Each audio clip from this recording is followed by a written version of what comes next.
So, Tom, what do you make of these drawdowns? They do seem to be regulation sort of provoked sell downs. I mean, actions from China banning ICOs, shutting down Bitcoin exchanges by the end of the month, et cetera.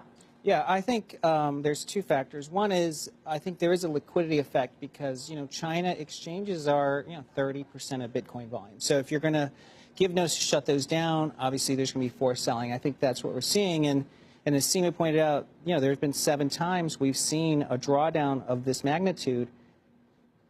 In 2015, Bitcoin was 183. Now it's 4,000. So you still had to buy all those pullbacks. But the second part has obviously been, a lot of folks talking about Bitcoin being a bubble or a fraudulent currency. I think you need to be on the other side of that very strongly. But why? Well, for instance, number one, Bitcoin is not as widely held as people think. If you look at, so we have some data. There's only about 300,000 holders of at least $5,000 of Bitcoin.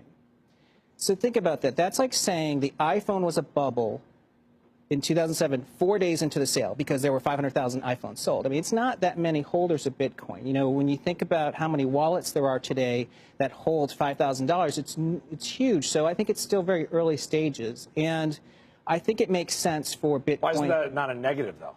Why isn't it? I agree with that. That would have been my point. Less hands makes it exactly. more speculative, adoption. more volatile, more bubbly, more like tulips. Well, what you have to remember is Bitcoin is a fat protocol. So that's what makes this different than other technologies, meaning the actual network itself is generating the value so that the visa of Bitcoin isn't going to be as valuable as the blockchain network itself. And that's why, for instance, to make a fraudulent transaction on Bitcoin today, it would cost almost $30 billion to create one fake Bitcoin.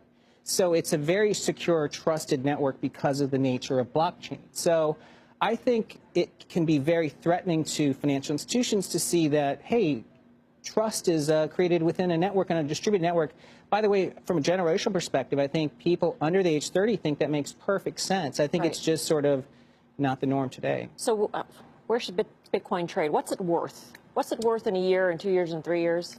Well, I think that the best framework still, and it's not worth it to try to look at Bitcoin as 2 weeks ahead or whatever, is to think of it as a store value. So the way people in the 80s treated gold as the store value because they never trusted dollars, I think another generation of people think of Bitcoin and the blockchain it embeds is the store value. If it's 5% of gold in 5 years, it's $25,000 per unit. 25,000 in 5 years. And yes, and it's 3,300 today.